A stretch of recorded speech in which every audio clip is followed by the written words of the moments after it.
You might be wondering if we do repairs. Of course we do repairs. We do repairs all the time. And one of the big reasons why we do repairs is we are in the service industry. We want to be able to provide that service, even though it might not be as a high dollar cost as a replacement.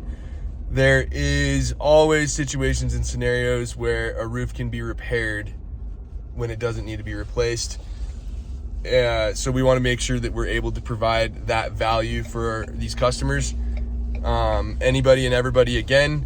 And it's also a rock solid way to build relationships.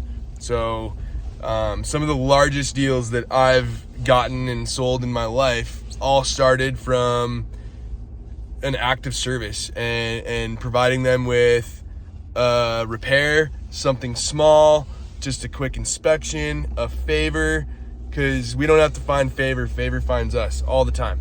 So yes, we do repairs. Sometimes they're a lot of work for little reward, but the reward's more long-term and it's always worth it. So we do repairs.